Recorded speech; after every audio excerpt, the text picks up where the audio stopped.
Hello, Susan. Hi, can you see me? Yeah, I can. Can you hear me? Yes, It's so nice to meet you. We've been following each other for so long. it's true. It's so great to see you finally. How are you? I'm good. I'm sitting outside because my daughter's in school inside online. And so I just thought I'd come outside. So what you're hearing in the background is a water fountain. Here, I'll Oh, I see. see. Oh, oh, cool. Wow. How are you holding up? Well, here things are a bit bad. And I think there too as well, right? Hi, Julie. I'm sorry, I'm seeing friends of mine. Hi, Oh, honey. cool. Derek's on here. Um, How are things there? things, I'm really grateful for Zoom. I'm doing a lot of like Zoom gatherings, Zoom meetings. Actually, yesterday, the writer's room from Mom, we all had Zoom. We had lunch together on Zoom, and Yeah. that was really nice. And, I try to always just stay in gratitude for how all, we have a roof over our head, our bills are paid, we have food on the table. No one here is sick. And for today, we have everything we need. And I just try to keep it really like that, like a day at a time, and help those who are struggling. Where are you now? I'm in Los Angeles. I'm in Studio City. Oh, That's okay. where I live. Where are you? I'm in Portugal. What Uh, time is it there? it's actually 9:06. Oh, okay. So, and in Los Angeles, are things that bad? You As know, it's really, it's scary, and and apparently the worst is not here yet. So that's Mhm. scary. And but I feel like everybody's really listening to our leader, not Trump, our leader, um, and staying home and, you know, doing what you can to make sure that even though you may not be sick, you don't want to get, a mother, a sister, a brother, somebody who's not as healthy sick. So, um, it's quiet out. It's weird. It's definitely feel like you're in sort of a science fiction Yeah, story. scary. Yeah. How about there? Here it's getting very scary. Really? We're not too far behind from Italy, and because the problem here is trying to convince, especially the older people, Yeah. because there are people who are used to getting out and going to the coffee shop and buying their Yeah. newspaper, all that, and it's very hard because they went through all those wars, all those sicknesses, and it's very hard to tell them, okay, this is worse and don't go out because Yeah. they don't listen to. It is. It's hard, I mean, I'm so sorry. I'm so sorry for the people that right now are sick and that have lost people. And, you know, I'm, there are no words, you just kind of go, I had a friend whose, I think it was mother-in-law or a sister-in-law passed away, and they Hmm. weren't able to be there while it was happening. And so they literally watched her take her final breaths on Zoom. And then they had the funeral on Zoom. So everybody could tune into the funeral. And, Yeah, on the one because hand, you can go to the funerals right now. yeah. And, this is when you thank God for technology. Like, there are so many times I curse technology and think that it's been the ruin of so many things.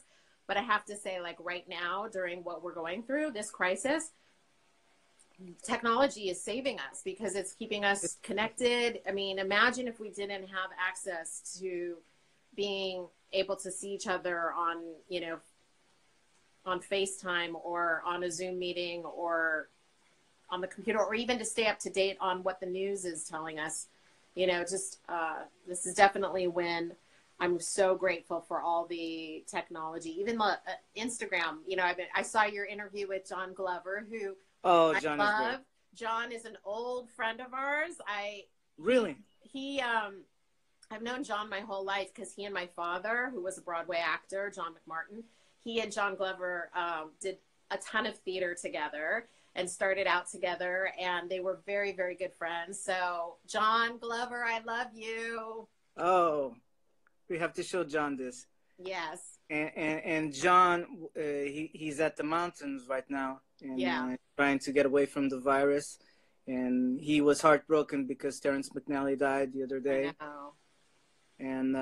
And John, he pleaded with everybody who was listening to stay home. Yes. He kind of did a PSA for us, and it seemed like he was very scared from this, and in having lost so many friends over the years, not just to this epidemic, but other like AIDS, and it's scary how many people are dying right now in the world. It's so scary. It's so scary, and I'm just a shout out to all the people working in the hospitals who are truly heroic what they're doing. I mean, the nurses and the doctors and and the people working in the grocery stores, and just they're heroes. I found out that the wardrobe department on Mom Mm-hmm. sewed a bunch of masks to donate. So they sewed a bunch of masks to get out there, and it's one of the things I find beautiful about this time is just seeing how people are coming together, and for us especially, we've been so divided for a few years now. Mm-hmm. Very divided, and a lot of anger and a lot of fighting and a lot of lines drawn between people. And I have to say, to see everybody coming together and fighting the same enemy right now is, the virus has been really healing for America, because the last few years have been really challenging, so much anger and so much division. So I'm grateful that everybody's coming together and putting their politics aside. I kind of remember I think it was November 2017, you posted a picture from that fateful day and how heartbroken you were. And it seemed like that day and the next that came brought many of the worst feelings from humanity. The irony, it's things had gotten so bad that now they have to be so good. Yeah, I know. It's definitely, that was a heartbreaking day for me, for sure.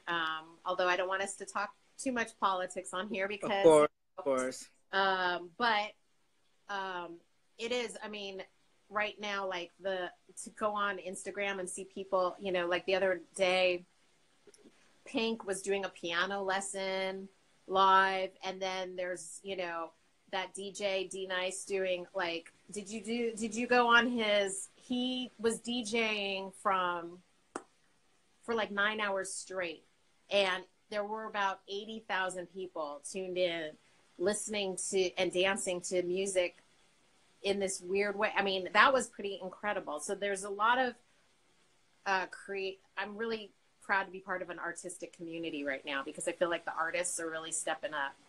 And everybody is trying to keep everybody at home, doing these little things here on Instagram and all over the place. And but it's really touching. It's just too bad that it had to be a virus to bring this out of people. I know. But one of the things, you're such a sweetheart, and everybody loves you. Thank you. And it's so interesting that when I announced that it was you who was the next guest, and a lot of people, whether they knew you or they didn't, they were all kind of drawn to your story from the Oh, little bit that I touched upon, and I can't tell you how many people that have sent me messages. Please record this because they see it live. Please record it because we have to see the story and we have to meet Susan. And oh, just yesterday, a guy from Ireland. Um, I don't know how he got a hold of your story or not, but he sent me a message. Well, she is really inspiring, and he thought he had missed the live. He thought it was yesterday, but oh. so That's so it's sweet. interesting how many people can see that you're such a good person and are drawn to you, um, Thank you. whether That's they so or sweet. Well, I that's true. felt that from you, and not Oh, ever meeting, but just the posts. Whenever you post and whenever you share something, your positivity and your love and your, mm, well wishes for people. It's just always so. You're just a light. You have such a light about you. So when you reached out to me, I was like, of course, anything for you because you're just a very oh, kind, generous person. So thank you. beautiful. I'm the one who have to thank you, but Wait, that's my. Oh, sorry. that's your. I hit the wrong Oh, button. I'm holding my well, iPad like I'm trying not to shake because I'm holding it on my knees. oh, I didn't set it up on a table or anything. So, well, we can't be worse than John because John. John was like this. John literally was like, I had to there was really like, explain to I John barely how saw to do his this. face. Oh, Uh, Kathleen, my sister's on. Hi, oh, Kath. well, that was one of the questions I had for you. If you had any brothers or sisters. I do. I have a sister. Her name's Kathleen. She's 4 Okay. years older than me. Okay. For those of you who may have saw Mr. Church, she wasn't in the movie. I wrote her out of the movie, but Oh, that's right. She I wasn't. didn't have the character have a sibling. However, to make up for not having my sister in the actual script, I gave my sister a small part in the movie. She played the principal of the school, so she had a little cameo. So that was my way of making up to her that she didn't make the story. But so you were telling me that your dad was an actor? My dad was a John McMartin, a Broadway Mm-hmm. actor. He started off, in summer stock theater, and then went on to the first show off Broadway show he did was called Little Mary Sunshine, and my mom directed it, and that's how they met. Oh, so your mother is in the arts as well. She was a director, a theater director for a long, long time, and so they met doing that show, and then fell in love, and then when I was about 1 year old, they divorced. My Mm-hmm. mom moved to Los Angeles. My dad stayed in New York and continued his Broadway career. And he had Right. an amazing career, Broadway, television, film. And he passed away a few years ago. Oh, I'm sorry. Thank you. But he's truly my favorite actor. Oh, that's so nice. My dad always Can said, you tell me something that he was on um, a show or something? television. Well, he did a lot of back in the day, he did a lot of like Mary Tyler Moore, and he did Oh, Cheers, and he did Love American Style, and he did Falcon Crest, and just like a ton of those television shows. But his real, he was nominated for 6 Tonys and won Drama Guild Awards. He was in Follies, the original Follies on Broadway, and Sweet Charity, the original Sweet Charity, and the movie. he more of a comedy actor? Both. He's, Oh, okay. done a lot of musical theater comedy, but he's also an incredible dramatic actor. And yeah, he kind of could do it all. He was amazing. He was in All the President's Men, which has been replayed a lot lately because of what's been going on here. So I feel like every 2 minutes I'm seeing him on All the President's Men. But yeah, if you look up John McMartin, you'll find a lot of stuff, or YouTube him and you can find him singing and stuff. But yeah, we lost a big, giant theater actor when my dad died. But he's, if you ever go to Sardi's in New York, Hmm? you know, the famous Sardi's where they have everybody's caricatures and everything. Yeah. If you ever go there, if you go into the bar, there's a huge picture of him over the bar, but also they put a plaque of in his name in the bar. Plus, he has a caricature in the restaurant. But he's just he was an incredible actor and father. I love that tradition that they have of honoring theater actors there and the restaurants, and it's beautiful. So your household was open to the arts, right? Yes, I mean we grew up. You know, I grew up around theater my whole life, and so my writing started. I really wanted to be a playwright. Actually, I went to NYU, and playwriting. Acting never interested you? What? Acting never interested you? No. Well, when I was young, I loved acting. I did school plays and stuff, and I always loved acting, but I was always afraid. Sorry, I'm seeing my hair is sticking out. I got to look a little decent. Jeez. Okay, but I always loved acting, but I was so afraid of the rejection, of the vulnerability of putting yourself out there physically and being rejected. It's a lot easier to be rejected behind a typewriter than to be rejected because you're not pretty enough or tall enough, or your voice isn't, you know, sharp enough. So even though I love acting and I think I was okay at it, I love writing. You know, it was definitely my way of expressing myself. And so yeah, but I wanted to be a playwright, and right from the start. Right from the start. And actually, it's really interesting because my play that I wrote at NYU was loosely based on the real Mr. Church. And so I had that story in my heart for a really long time. And it started as a play, and then I put it aside, and then I wrote it as a movie. So, yeah, but I love theater. That's like where my roots are. And I'm hoping to do a play, write another play very soon. I just, oh, I love that. I love theater. Do you love theater? Yes, absolutely. How do you see theaters going now with the virus? Well, you know, I'm John, but John actually crashed Instagram with his epic story, so he really? Till we crashed. Instagram couldn't take it anymore. I mean, it's so sad right now that everything's shut down, but I don't know if anybody's been tuning into Seth. Oh God, now I'm spacing on his name. Sadesky.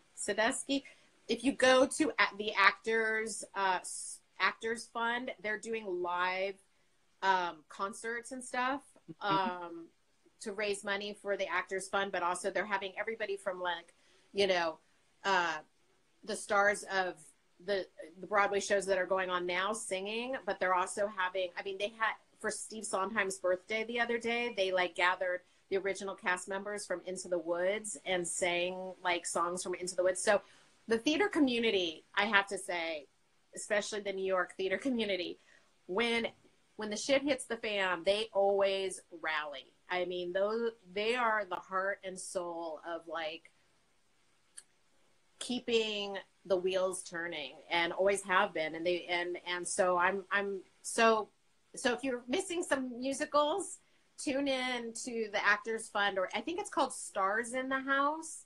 And you can check out some really amazing stuff. And Rosie O'Donnell did like hosted a thing for them too. So yeah, because it seems like things will be a bit scary even after this passes.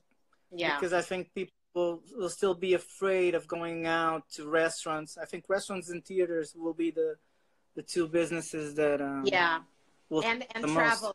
Most. I think yes, travel. Yeah, it's, you know, it's interesting because I was saying, like, I think when we come out of this, the positives because I always try to focus on the positives.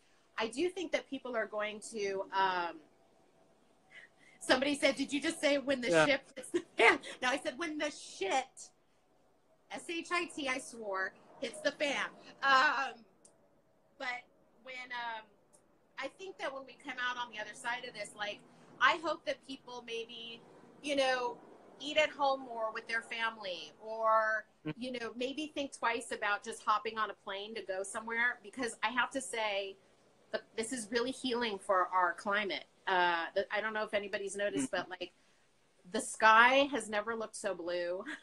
I'm used to hearing airplanes fly over our house all the time, and it's so quiet. And not to say I don't want people to go back to like life, but I do think that we were getting in a habit of just immediate gratification at all costs. And for me, like, we are eating at home a lot more, obviously. We're not, so we're not using a lot of plastic and waste. Mm-hmm. And we're not,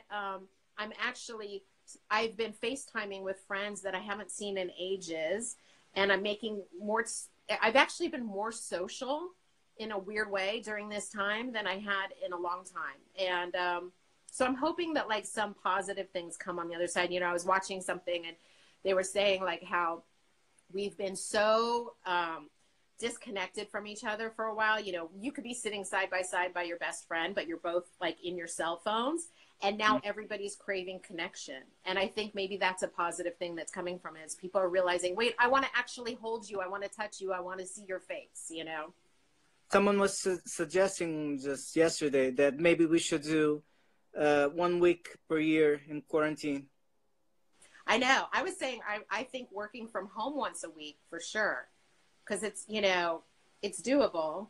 And, you know, I mean, obviously there are people that need, I say to people, like, if you're in a position financially to help anybody, please do it. Whether it's paying a bill for them or donating a laptop or an iPad that you don't use anymore. There's so many ways to be of service right now to people that are really getting hit hard. But I definitely think that if we come out of this having reevaluated some of our choices, that would be a good thing. That's great. So you were telling me that you wanted to be a screenwriter from the get-go. So what age were you when you decided to be? When I wanted to write for theater for sure from the get-go. Screenwriting came later, but from the time I was little, I loved the theater, you know, partly because I grew up in it, but also writing was always a way of how I expressed myself best. So like, I would say by the time I was like 5 years old, because I kept a diary, a journal, and in my diary and journal, like sometimes I wrote a lot of poetry from the time I was very little.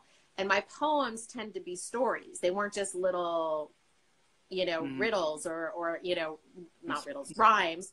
They were stories. And so I started writing very young. And then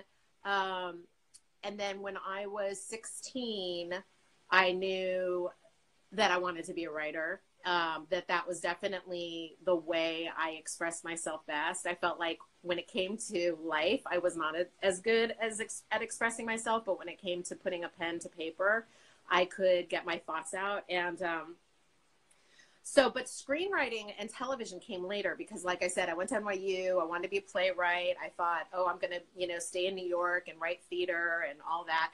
But after I graduated college, I came back to LA for just to get work, and I landed in more television and then did you major in writing or Yes, I was a dramatic writing major. So I had to do everything. Like when you're a dramatic writing major, you had to take a film class, you had to take a TV writing class, you had to take, you know, a playwriting class. But you have a focus, you know, like some people were like just wanted to be screenwriters, or some people just wanted to write for television. And I wanted to write for the stage. And I kind of love that theater's been my background, because I think one of my strengths as a writer has been dialogue. And I think that comes from having a theater background, you know, learning how to plot a story and learning how to like you know, the formula and stuff that had to come later. But I always, even now, like when I sit down to write a script, I see almost like it starts with like a stage in my head. Like I see almost the stage, even if it's a movie. But I always hear the characters talking to me. And it never starts with like a plot or a theme, but rather I hear a character speaking to me. And that's kind of where I go. And with Mr. Church, I mean, I didn't outline that script at all. I actually would take a walk every day. And on my walk, I would hear the characters talking to me, and then I'd go home and I'd write down. I know I sound crazy, but that's what I would hear them telling me where they wanted to go. No. I'd go home, I'd write it all down, and that's how it like really poured out of me. But I love writing for television now. I do. So by that time that you left your college, have you met Mr. Church yet? Oh, he grew up. I grew up with him. So, like in the movie, he came into my life when I was a little girl, and he's the reason I really wanted to become a writer. And that's one of the reasons why I wrote the movie for him as like a tribute to him, because he came into my life when my mom was very sick with cancer, and we were. So I was in real life. I was about 4 when he came into my life. In the movie, she's 9. And he was my best friend. And we would have long talks, and he introduced me to books, and he introduced me to old movies. And he and I would sit in the kitchen together, and he talked to me like, he never talked down to me or like assumed because I was a little girl that I might not understand. So he always talked to me with so much dignity and respect. And as a result, I had so much respect for him. And he was my best friend. And when he passed away, I always knew he passed away when I was around, I had graduated college, and I was around, I think I was like 24. And I always knew that I wanted to honor him somehow one day.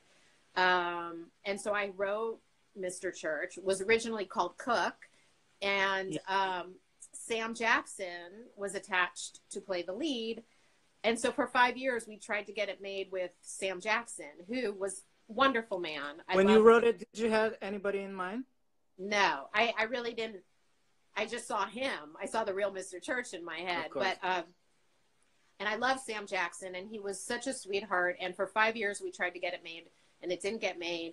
And then it sat on a shelf for like 5 years. And then it came up off the shelf and got in the hands of Bruce Beresford. And then ultimately, when Eddie Murphy said yes to doing it, that was it. I mean, then we were off to the races. And so it took over 10 years to get the movie made. I wrote it like in 3 weeks, and it took 10 years to get made. But it was worth it. It was worth every bit of the journey. And I always tell that to writers who are sitting on a script or a project that they feel like is never going to happen. And I always say, like, just trust that the journey is as much a part of your story as the finished result, you know?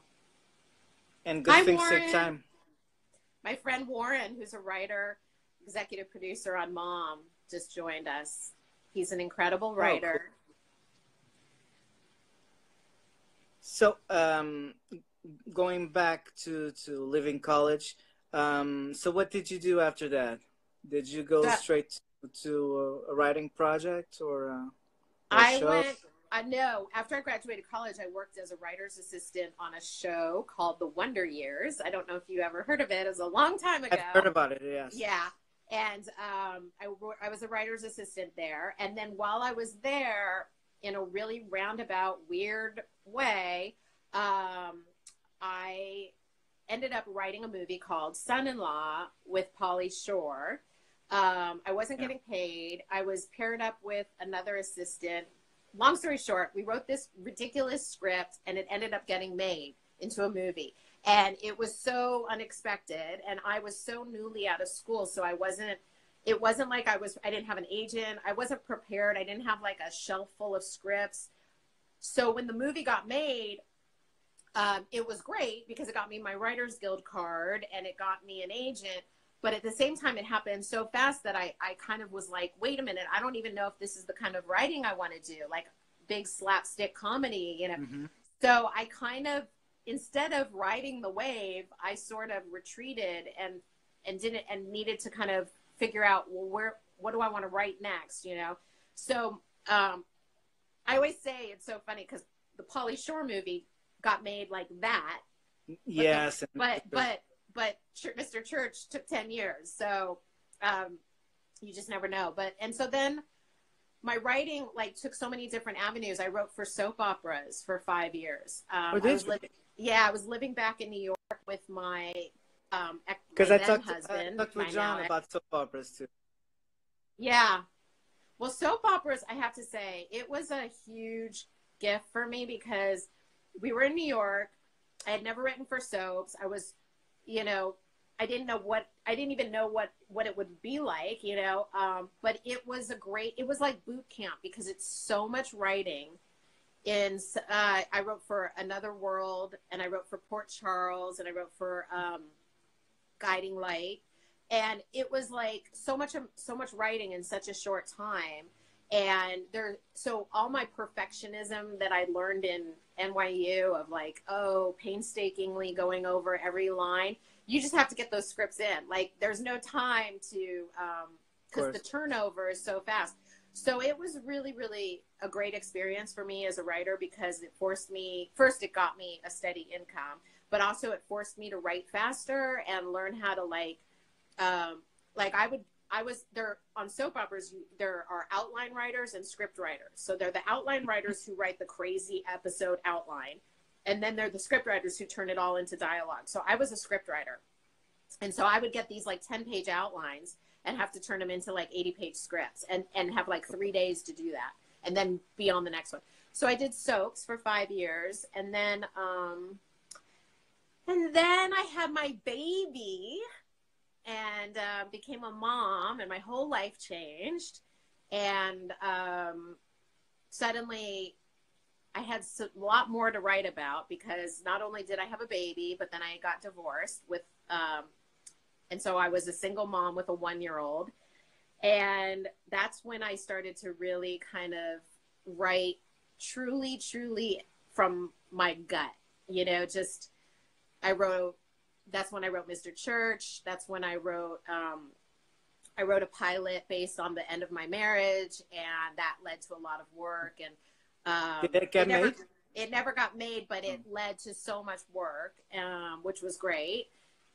And then I went through, and I think you've heard this story, but I went through a long period of unemployment where in 2008, when I couldn't get a job, I had no money. I was on the verge of homelessness. My amazing landlords, I went to my landlords and I just said, I'm so sorry. I can't pay my rent and I don't know what I'm going to do. And they let me live there rent free until I got a job. Ooh. And I share that because they were like angels in my life. I mean, who does that? They didn't know me that well, but they saw that I was this single mom with a little girl. And they believed in me, and I was able to pay every dime back, you know, when I got work again. But I went 2 years without a paycheck and literally was selling used clothing around town. And I sold all my, any jewelry I had, I pawned. I mean, I took to a pawn shop and I used it for gas. I, literally went to friends' homes and said, if you have any clothes to donate, give it to me and I'll sell them to like used clothing shops. And it was a really, really scary time. And I look back on it though, because it was. But were you able to keep a positive outlook or? Well, that's when I started. It was, I mean, look, I would love to say, yes, I was super positive through the whole thing, but there were times I literally like, you know, I had like walking pneumonia and didn't have insurance. Oh. And, you know, but thank God I was a mom because looking at my daughter and knowing like, you know what, And a child is only a child for a very brief time. And there was no way I was going to make her worry about adult problems at a young age. So in her mind, we were like abundant. Like we would just we would dance around the house and I would make the best of it. I would just like do whatever I could to make sure she felt no sense of lack or worry. That she didn't know the reality scary. of what was going on. Yeah, but it was scary. And then I started writing a weekly column for, which I still write. It's called, I have it now on my website, susanmcmartin.com. But back then it was on a website, and I was writing a weekly column for no money. I was just doing it for free. And I was sharing about what it was like to be a broke artist, single mom, and I would just share my stories, of like scrounging for dimes to like put gas in the car and at the same time, trying to like go to a Warner Brothers meeting for a job and things like that. And so I got this huge following from that. And that's why I also tell people, like, say yes to things that may not make sense at the time, because you never know where it's going to take you. Like if I had said no to writing that column because A, I had never written a column before, and B, I wasn't getting paid for it, I don't know what I would have done, because that column led to so many things, including my job with Chuck Lorre at 2.5 Men, because after 2 years of being unemployed, and I still had an agent and a manager, but I wasn't working. I got called to go meet with Chuck Lorre for 2.5 Men. That it was he was looking for female writers, and he had read a script of mine and wanted to meet me. And I was like, great. I said, but you know what? Will you send him my column, because I want him to read my column. And I, to this day, say that column is what got me the job, not my scripts. And I met with Chuck Lorre, and I'll never forget the meeting, because I barely had enough gas to get there. I didn't have any makeup, so I used my daughter's Barbie makeup. I had to put Barbie doll makeup on me. I literally was wearing one of the used clothing outfits in the bag that I had. And I went and I met with Chuck, and we had this great meeting. But when I left the meeting, I was convinced I wasn't going to get the job, because... Did he know about your columns?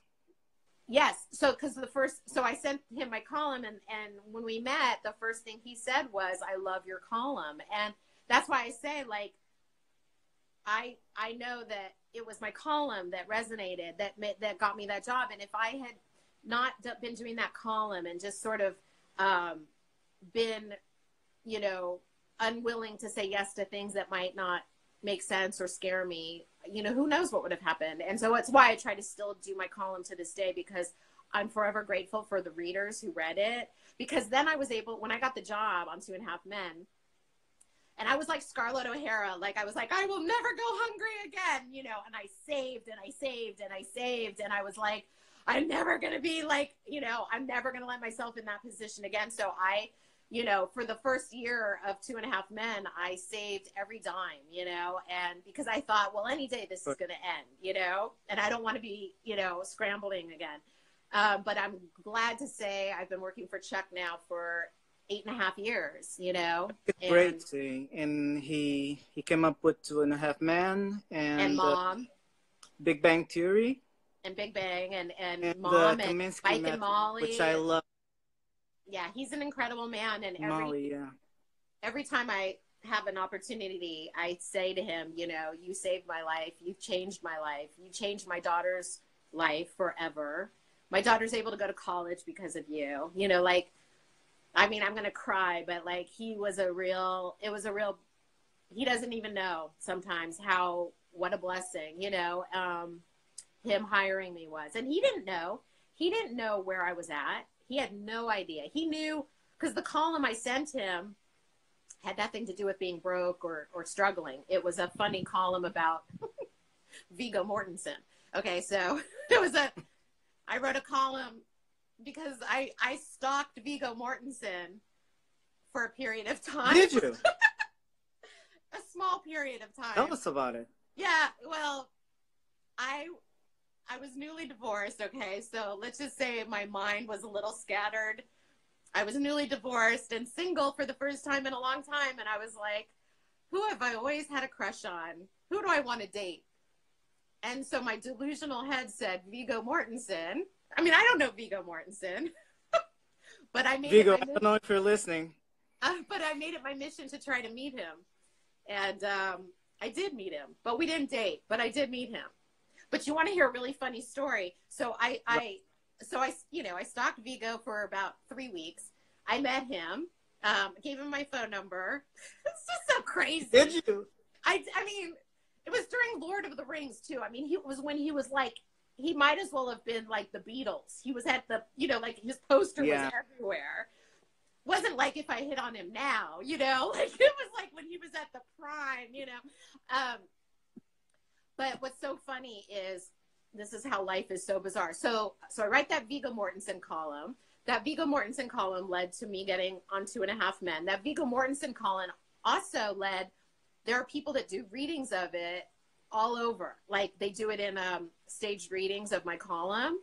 And then when Mr. Church happened and it came out, I was in Napa for the film festival because they were showing my movie. And who were they? They were honoring Viggo Mortensen at the festival. So I was seated 2 seats away from me, Viggo Mortensen. But I didn't say anything like, do you remember me? But how crazy is that? Like, life is so bizarre, Life is very bizarre. But did you talk with Chuck about Mr. Church? Did you show him the script? No.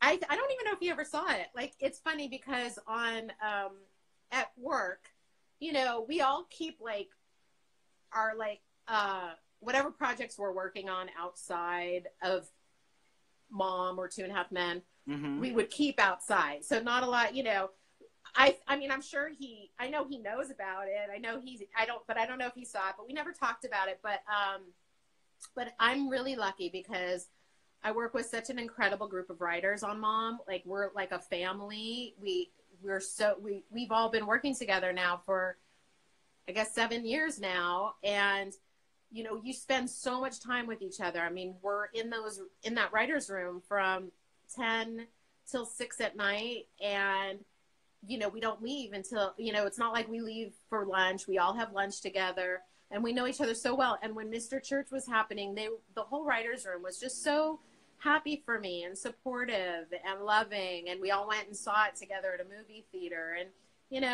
I'm really lucky that I'm with such a positive group of writers, and everybody who's in that room, when they work on, they have, I mean, like one of our writers, Marco Panette, just did a pilot with Chuck, and like everybody's very supportive of each other. So it's nice, Did you ever try to make it into a book? I did want to, because a lot of people said, oh, where can I read the book? Because they almost think it is a book. And I've always said, like, at some point I want to make it a book because it reads like a book. It's literally just, or at least publish the screenplay. Yeah, that's true too. I just haven't. I mean, I'd love to say like I haven't had time, and then you go, well, now I have the time. But right now, I'm trying to work on another project. So, but I would love to write it as a book because a lot of people have said that. Somebody actually reached out to me. It was really sweet. A teacher wanted to do it as a staged play at her school, which I thought was really interesting. It could work as a play. Yeah, yeah. I think it could. So, and Eddie Murphy, I have to say, is like, I'm just a shout out to Eddie. He's the nicest, kindest, sweetest man. I love him, his whole family, all the people that work with him. They've all been with him for over 20 years. He's very loyal. And we had just such a positive experience. He was amazing. He's a great family man, it seems. Yeah. He's got like 10 kids. Yeah. And he likes growing. Kids, yeah. Yeah. It seems like he's only good when he's around them. I know. I'm so happy to see all the like love he got this last year with Dolomite is my name, Yeah. And that was an amazing performance. He's amazing. I was going to ask you about this. why do you think that the Academy keeps turning their backs to Eddie? Because I don't know. It's not right. I don't it, know. it seems what Dreamgirls he was almost a sure win for him, and then with Mr. Church, everybody was saying he was gonna win I Best know. Actor that year, I and know. and you should have won Best Screenplay as well. Aw. You know, No, the awards, honestly, I mean, the true rewards, and I'm not saying this to sound hokey, but I get emails daily from people all over who are like, I just discovered your movie and I watched it with my whole family and we all cried and thank you so much. And I get letters from people who, you know, they had a parent who had cancer. Like, that to me is the real reward. It's not getting a statue, but it's like, I mean, the reason I always wanted to be a writer was because I wanted to touch people's hearts, you know, like that's always been my, as hokey as that sounds, it's like, I always was like, if I can just touch somebody, you know, with my words in some way, then I'll feel good. And so when I get those letters, and I get them all the time, that I feel like that's my reward, you know, truly. because it's interesting because it's a small movie Yeah. that wasn't released everywhere. In my country, it wasn't released. I'm still waiting for it to come out Are here. you serious? Yeah, I I'll, can't find it anywhere.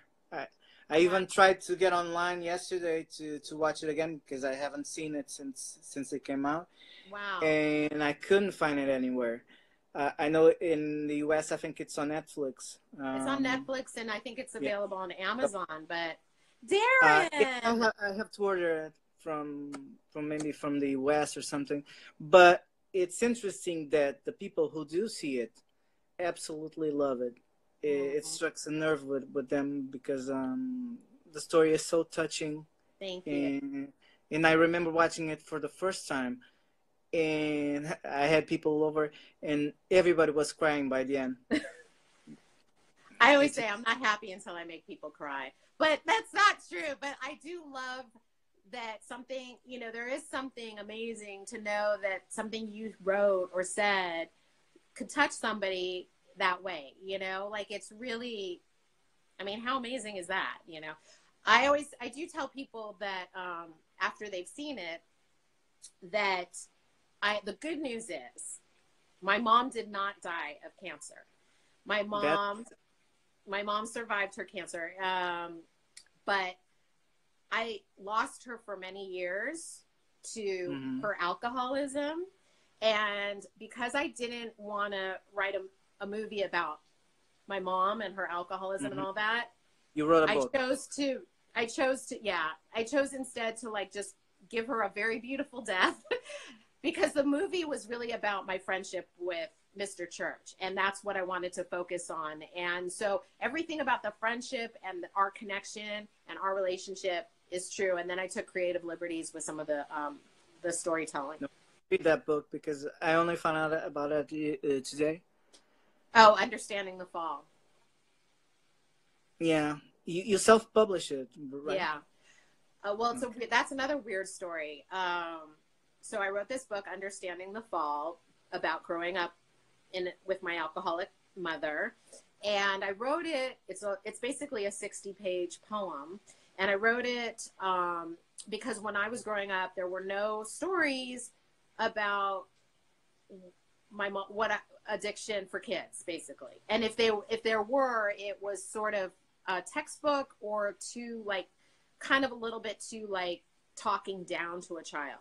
And so I thought I really want to write something that for all ages, for people who may have grown up in an alcoholic or drug addicted home. So I wrote this book, and I self-published it, and I literally was just giving it away as like a thing to friends who I knew were struggling, and I donated it to recovery houses, and I would do readings in juvenile hall and various things. And then, you know, do you guys know who Dr. Drew is over there? Dr. Drew.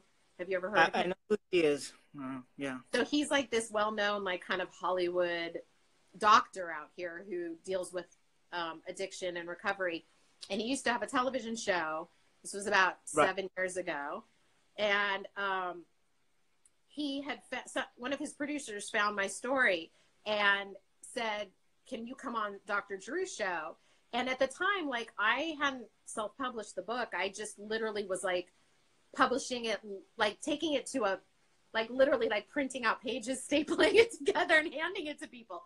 So when I found out I was going on the show, I realized, oh my gosh, I better have an actual book that people can get. So that's when I self-published it on Amazon. So it's available on Amazon. And I'm really proud of that book. And I donate it all the time to recovery houses. And I actually was thinking of doing a reading of it because right now I know. What? The book, what's it called? It's called Understanding the Fall. Okay. And the fall is what I'd call my mom when she drank, because it was like dark and it was like the decline of the night, you know. Okay. My mom is sober today, so I'm really grateful to share that. But I was talking, you know, to somebody, because I'm really lucky. I live in a home with my daughter and my fiance Derek, and we all love each other, and we're happy to be home together. But I was thinking about, like, right now, the people that are under quarantine and maybe not in like a happy home and might be dealing with stuff. And I thought, well, maybe I'll do a reading of my book, you know, online if somebody wants to, because I know there's a lot, you know, right now there's probably a lot of challenges in some homes, you know, everybody being trapped together, and especially if there's active addiction going on in a home, that can be really scary. That's a great message. And, yeah. And I'm so glad that your mom is okay. She's on Zoom now, right? I got her on Zoom. Yeah, my mom got sober. Such a miracle. She got sober at 79 years of age. So we're, you know, I mean, who does that? At 79, to be willing to, like, stop at 79. So she's 88 now. And she's amazing. And, yeah, I got her on Zoom, thank God. So she's able to, like, see friends on Zoom. That was the chore. Getting your parents to understand technology. Yeah, understand technology. I have an 80-year-old grandmother that just started to work with an iPad and Facebook, and she knows more than myself working. Oh, really? Yeah. The other day she was just asking me how she could do those little smileys and GIFs, which is nothing I would ever expect from my. I know. It's crazy, but it's so sweet. You know, that I was saying, like, I wish people would donate iPads in nursing homes and somebody teach their patients how to go on iPad, because I feel bad for people who are in nursing homes who can't see their family. You know, like right now, because you can't visit. And there's like a whole world, you know, in the palm of your hand. Susan, I'm going to just stop you here for just a sec, because this is about to crash. Oh! So I'm going to stop so I can save the recording, because otherwise people will kill me. Okay. And then I'm going to go live again, okay? Okay. Just a sec.